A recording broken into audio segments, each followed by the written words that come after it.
I, 32, male, have been married to my wife, 30 female, for 5 years, and it feels like in the last year, she's become a complete stranger. We were both established when we met, and at first, it felt like we shared the same values. I went to a trade school and learned a very technical job. I worked shit entry, level jobs, before I proved myself and built a reputation in coding, to the point where my references trumped my education. My wife has a graduate degree and works in a management position. This created a bit of what I thought was friendly tension at the time. Early on, I bitched about middle management. I saw them as roadblocks between me and finishing tasks. My wife saw middle management as necessary for directing personnel and resources. Personally, I was stuck with a bad string of middle managers who thought code developers were modular and replaceable. They set unreasonable deadlines, promised features to clients, and created scope creep. Every time I told her about the next boneheaded thing my manager instituted, she always took his side. Note: she never met him. He sees things you don't, she says. After about a year of dating, I learned to stop telling her about my day at work if it didn't involve days off or raises. I always felt like she resented the fact I didn't go back to school for a 4-year graduate degree. She pushed about it early on before marriage, but when I broke down the loans and debt, she dropped it.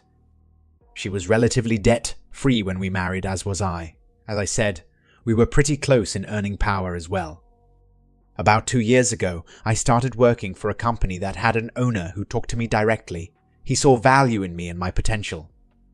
I now make 50% more than my wife, and my manager is a guy who works well with me. While not a technical lead, he embodies what a Scrum Master should be. I would say he knows how to stay out of my way, but that makes it sound adversarial. He's a great supervisor. The first 4 years of marriage went great, overall. I didn't complain about managers from work, and she didn't push me to dump thousands into a piece of paper and debt. We had fun, went on date nights several times a month, shared hobbies, cooked together, read books together, and watched movies together. When the first lockdown hit, we both worked from home. Our house is really nice, with 3 spare bedrooms for if we eventually had kids. One was already converted into an office for me, and when the lockdown started, we converted the second one into an office for her. We both telecommuted, but we both had very different philosophies about it. I would get up, make breakfast, shower, shave, dress in a suit, then walk into my home office. I hate suits and ties, by the way, but it does put me in the mental state of, okay, this is work time.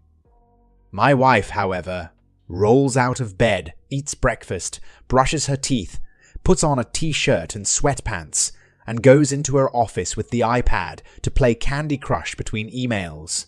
I guess I see it as work from home and she sees it as work from home. I digress. It's the weirdest thing how proximity can create distance. She has several meetings a day, and I can tell because she keeps her door wide open and I can hear them. I have 1 meeting a day, a scrum, and it's short. I close my door for mine. 5 months ago, she said she felt insulted that I closed my door for the daily scrum. I explained that it was for peace and to keep my mind focused on work. She said she felt like I was hiding something. I tried to keep up our hobbies together, but she brushed it off as we see each other all day, as is. I should have pressed, but I didn't. I treated the lockdown as temporary, and maybe I shouldn't have. It got really bad when her company instituted a partial office reopening. She jumped at the chance to be part of the 50% of the company, back in a rearranged office, to allow social distancing. I don't blame her. I miss working at the office too, but my company hasn't opened up the offices yet, and as long as I have access to my development environment, it really isn't needed. I think several of her other co-workers got into her head. She would stay after work to hang out with them and have drinks at a co-worker's place. I pressed and wanted to know more, but she was secretive and guarded. She became colder and colder too. It felt like I had a roommate, and not a wife at that point. Last month, on a weekend, she put her old iPad on the desk and said, "Can you wipe this? I want to gift this to my niece." I shrugged. I often do that sort of thing for the family, and didn't think much about it. Off she went to another company gathering, and I switched on the iPad. Maybe my wife was becoming so brazen. Maybe she thought I wouldn't check it and just do a factory reset. The point is, I checked it and saw her messaging app. Pics, videos. M's with her boss. They've been having an affair for 2 months. I can't describe the feeling in my veins. It was like my blood turned to ice. It reminded me of the scene in Equilibrium where the polygraph flatlined. I copied everything, packaged it into cloud storage I use for development projects separate from work, and started looking for a lawyer. I didn't confront it first because I wasn't sure what I would do. The new sensation in my body felt like I was both numb and walking through water. She didn't notice or didn't care. By that point, we were already dead bedroom. I contacted a lawyer and he wanted to keep investigating and me to keep my mouth shut. He suggested I get a private investigator, and suggested a good one. For the last 4 weeks, we were gathering evidence and he was preparing the file for divorce. Be patient, he kept telling me. Yesterday, my lawyer told me he had the filing almost ready. Our state is at fault and the PI got photos, video plus texts. It was pretty much a slam dunk. Then, last night, I don't know what happened to me, but the ice turned to fire. She came home, late of course, and I don't even remember what she said to me, but I went off. I said I hoped it was worth fucking her boss. She turned to me, nasty vindictive. She said I wasn't there for her emotionally. I was just lounging all day at home, even if I was earning the lion's share at home. I wasn't intellectually stimulating. I told her I had a lawyer and she laughed. She said my bluff was pathetic. There was no way I was leaving her. That even if I divorced her, she would get half my paycheck. If I stayed with her, at least I would get to occasionally have sex, so I shouldn't mess this up. She was a different person.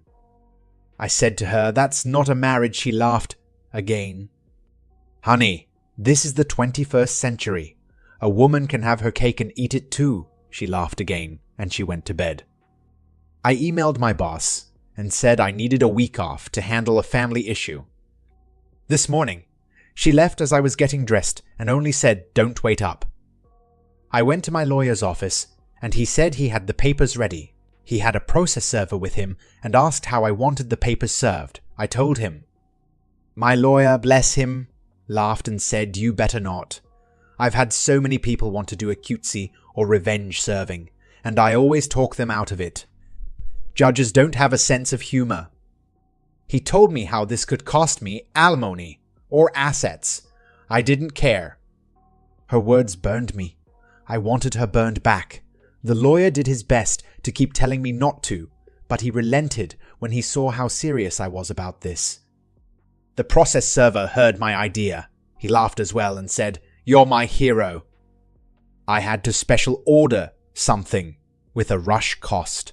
Sent the process server to pick it up and deliver that with the papers to my wife's work. The process server told me what happened when he was done. He said he had to. He said he showed up at her office with the large box and papers. He found my wife talking and laughing with a group of coworkers and friends, and asked her name. She confirmed and asked what it was about. He put the box on a nearby desk and opened it. It was a cake, one that you could get a custom image printed on in frosting. I didn't even know that was a thing until this morning.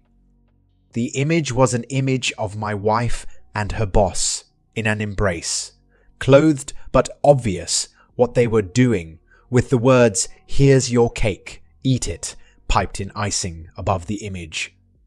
The process server put the papers next to the cake box on the table. "You've been served." He said, "What happened next?" was a loud screech from her. At least 8 people in the office saw the cake. My wife freaked and swatted the large cake box off table, where it fell on the carpet, but with the image still visible. Several of her co-workers started berating her, and she started crying and screaming. The process server took a hasty retreat. My phone blew up and I just kept sending her to voicemail. I don't bother reading her texts. She hasn't come home, but her mother texted me saying she is going to stay over there for now. The euphoric rush of the cake felt great, but as the hours pass, I am considering my lawyer's words now. Did I fuck this up? Update. I'm still off from work. My boss decided to give me 2 weeks instead of the one I requested. Good man he is. I've already split our savings in half, put my half in an account in my name, and changed autopay for the mortgage, credit freezes, etc. Everything my lawyer advised me to do with the household funds. First off, we have no kids. Second, I'm seeing a therapist to help me. I found one that is well versed in helping with infidelity. Seen him twice, and I am feeling a lot more balanced out. Still, some weird low points, but nowhere near the same amount of swing between the two. After the cake stunt, I'm definitely taking my lawyer's advice on anything from this point forward, he said. You can be happy, or you can be right in regards to taking his advice, and I get that now. He told me that if my wife wants to return home, I'm not legally allowed to kick her out, but I should record all interactions with her. She's not staying at home again, still at her mom's, but she did want to come by Saturday to talk. My lawyer told me I could, but said he would prefer if she wants to talk to have it done at his office, with her own lawyer present, as well as himself. I presented this to her in email, of course, and she responded that she didn't have a lawyer. My lawyer said, barring showing up at his office, to have witnesses and record the meeting. I let my wife know this was my condition for talking with her. She actually accepted. So, I had 2 mutual friends come in, all 3 of us, with our phones on the table, ready to record. She came in and tried to give me an awkward hug, but I just held my hand up and the phone started to record as the 4 of us sat down at the kitchen table. She was actually apologetic. She said she felt like she was watching a movie versus being in charge of her life, but it felt thrilling and with a rush. She asked if I wanted to know why. I said I really didn't care at this point. She felt that she owed that much to me and told me. She said that when she started going back to the office, when it reopened, she got really close to 3 female co-workers, each a few years older than her, and 2 of them divorced. She said they wormed their way into her head and told her about how she owed more than she was getting. They asked her constantly about her home life. The ringleader, apparently, was psychoanalyzing me from my wife's stories. My wife told them about my issue with managers back in my early career, and the ringleader took this to mean I'm threatened by educated people. The ringleader told her that I was a submissive male, and that she needed a charge man in her life. That if I found out, I might have shouted and threatened, but get in line. My wife still has her job for now, but only just. The people who saw the cake were my wife, the 3 witches, her affair partner, and according to her 2 other co-workers who were lateral to her. The boss immediately ended the affair, told her to only communicate with him by email, and that if she ever tried to show up in his office alone, he would call in a co-worker immediately. The 3 witches turned on her immediately and publicly, berated her for doing such an awful thing. The other co-workers, according to her, didn't want to get involved with her soap opera.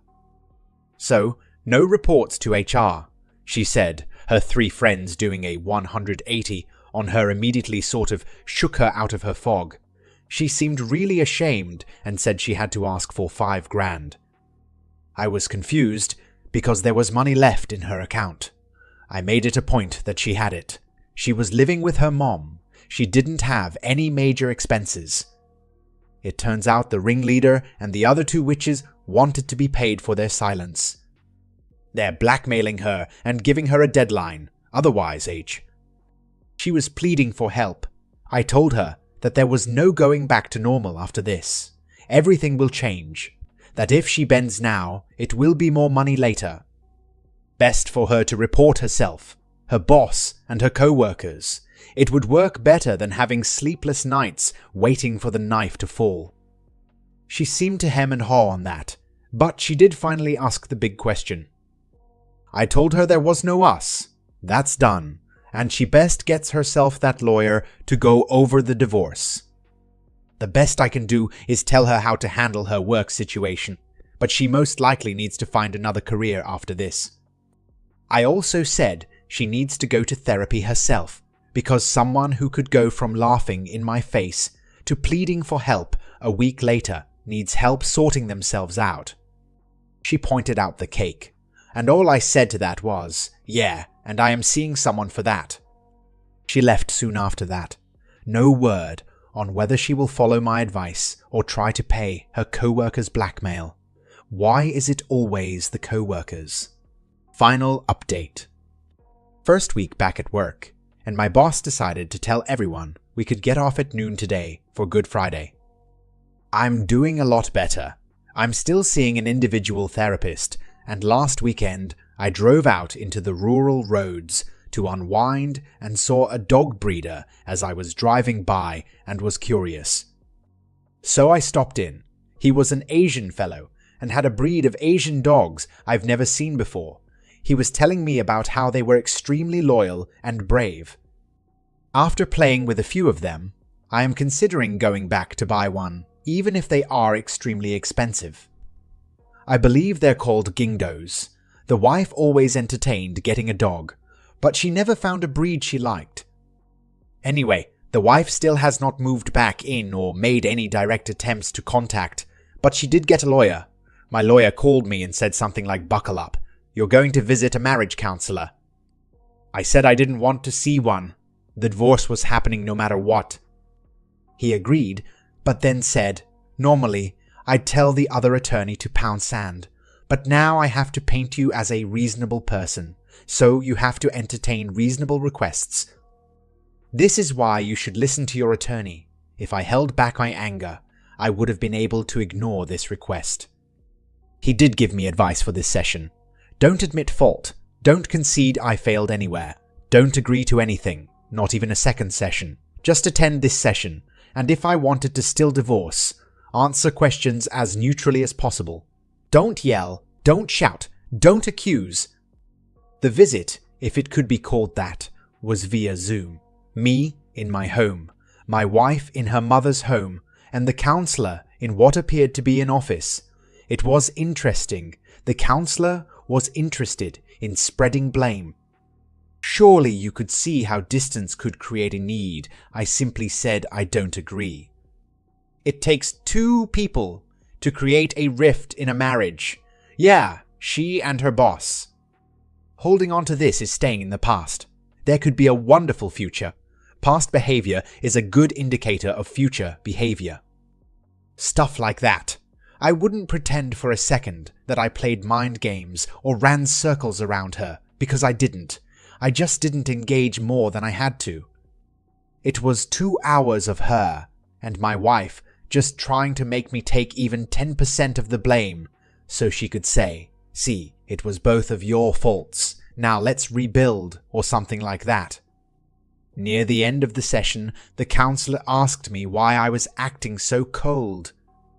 I said something along the lines of, "Did you know infidelity can create the same mental damage as PTSD?" The counselor said, "I heard something like that before, yes." The session's time was running out, and I was about to sign out when my wife asked if I was good with attending another session next weekend. I said I didn't think that was a good idea. She then begged what it would take for me to agree to a session next week. I said goodnight and signed off. Now I'm just waiting to see what the next reasonable request is that I can't turn down, just so my lawyer can paint the picture that I'm a well-adjusted guy who had one outburst of bad behavior versus a trend of bad behavior. Unfortunately, This was the last update before the user stopped posting. He hasn't posted any more updates regarding this story. If any future updates come into this story, I will make another video on it, so make sure to subscribe and if possible, hit the like button.